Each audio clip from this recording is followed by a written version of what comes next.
Hi guys, nandito na naman si Brother Abraham. Update tayo guys.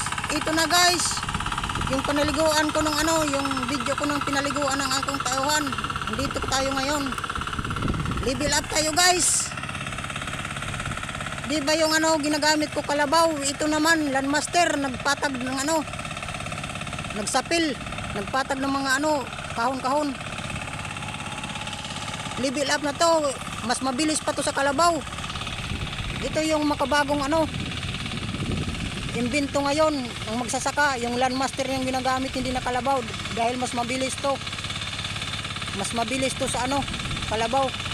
Landmaster na yung ginagamit sa pagpahila ng sapil o pagpapatag dito sa mga kahon.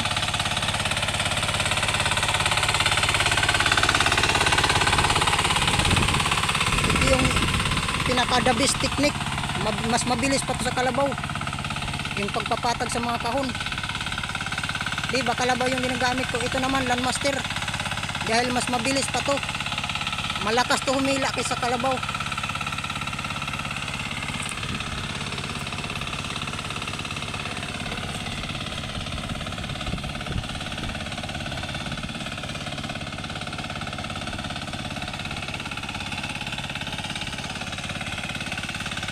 Itong pinakada makabagong technique ng pagpapatag ng mga kahon. Landmaster na yung hinihila, mas malakas to, mabilis kaysa kalabaw. Ay, yung pare agadaw, 2 minutes. Shout out tayo yung naghawak ng sapel. Si Lito naman yung naghawak ng Landmaster. Ito na yung guys, yung makabagong technique, makabagong imbento ng magsasaka. Mabilis, malakas. Na yung Landmaster yung naghihila ng sapil. Hindi tulad ng kalabaw, mas malakas to, mabilis. Yung kalabaw mahina lumakad, ito malakas to dahil makina yung ginagamit sa paghihila ng sapil.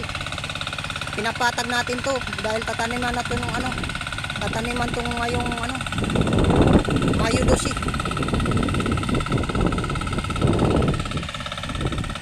Ito na yung guys, yung binibidyohan ko ng tauhan ko na naligo dyan sa dyan sa PAM. Ito na, pinapatag na natin yung tataniman natin sa Mayo 12. Andun yun yung itatanim, yung palay na binhi, yun ang itatanim dito. Nandito tayo ngayon, pinapatag natin yung pinapatag natin yung mga kahon or sinasapil. Hi guys, salamat sa panonood.